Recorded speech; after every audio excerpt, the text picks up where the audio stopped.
Hi, this is Steph with Belladonna Dyes, and today we're going to do a dye over ice and a dye under ice experiment.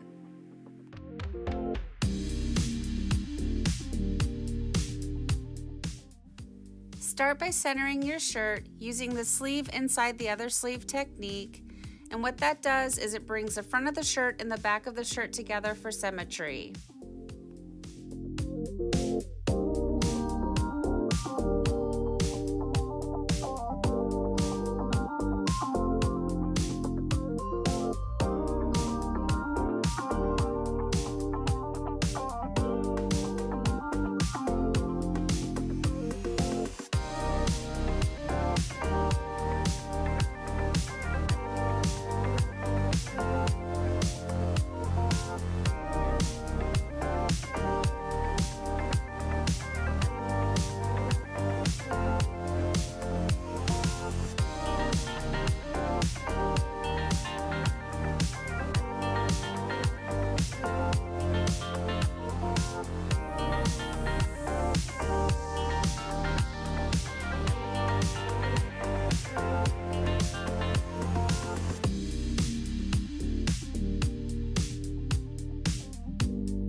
Once you have your shirt centered, use a washable marker and a piece of kite string to mark out your pattern, and then pleat along this line, making that line as straight as possible.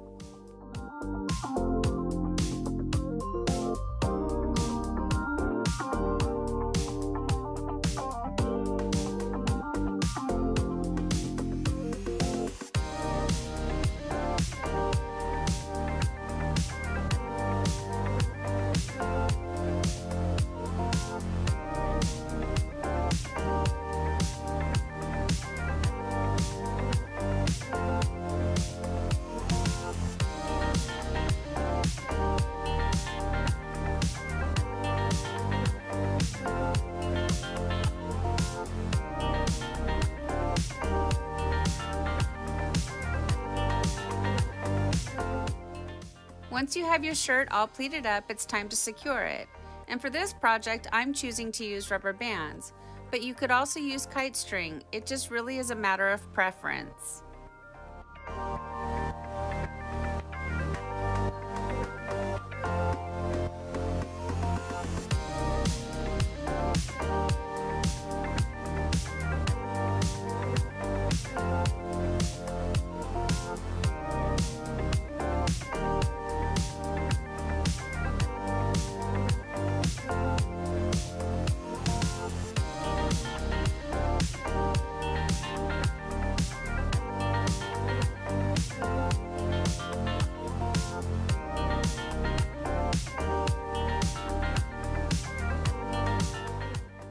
I just want to take a moment to remind everybody that down below in the description box, I have links to my social media. So if you watch one of these tutorials and end up making one of the projects, I'd love to see your work.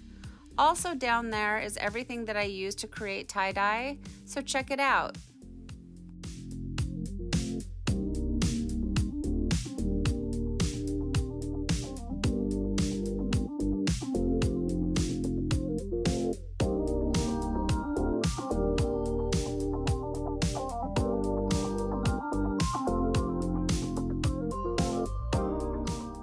You need to create some type of an ice barrier, and for this project I'm using the silicone cake molds that I got from Amazon, and I'm securing them with a paper clip because they're just a little bit too large.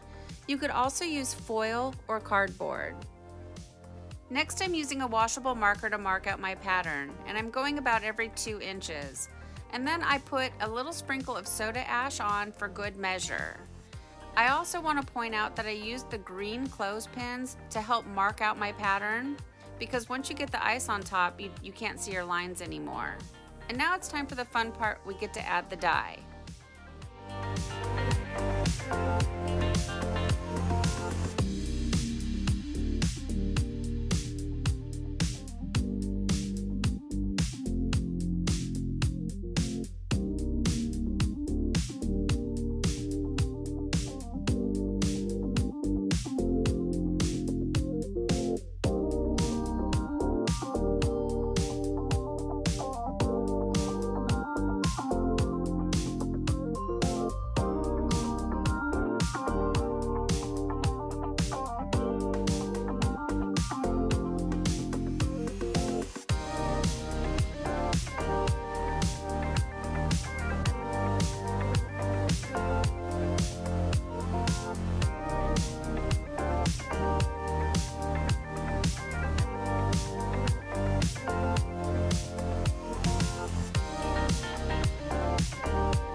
This is what they look like after a couple hours.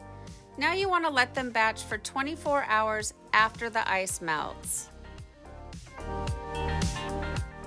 It's been 24 hours since the ice is melted, and now it's time for the rinse out. You want to start by using cold water, and that's going to rinse away any soda ash that might still be reacting within the fabric, and that helps avoid dieback. And then you want to gradually increase your water up to hot and rinse until the water runs pretty much clear. From here, I take it to the washing machine and I do a plain hot water cycle. I do a second hot water cycle using Curolon, which is formerly known as Synthropol.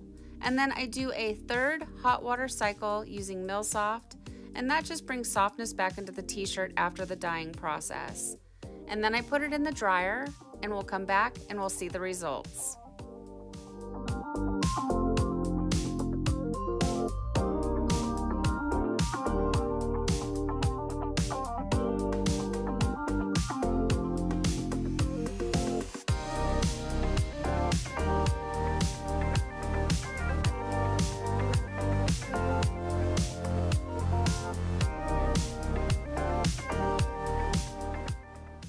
Well, here they are. Here's our dye over ice, dye under ice, ice dye experiment. And I'm really surprised by the outcome of these shirts.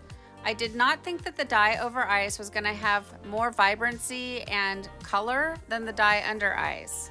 You would think that the dye under ice, with the dye being directly on the shirt, would have more, but it's the exact opposite. I really do like both of these shirts. I'm like flabbergasted. I don't even know what to say. I'm so surprised. So if I wasn't doing the experiment, I would recommend, you check your pleats, make sure that you have enough dye in there. So for instance, on the dye under ice, I would have added more of the coral pink because it's pretty much non-existent on the dye under ice, which again, I'm just so surprised. I really do like both of these shirts. I see value in both techniques.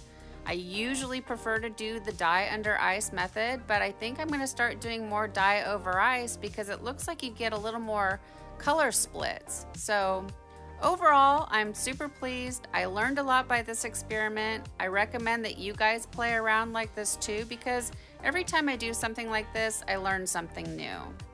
So what do you guys think? Please leave me some comments down below.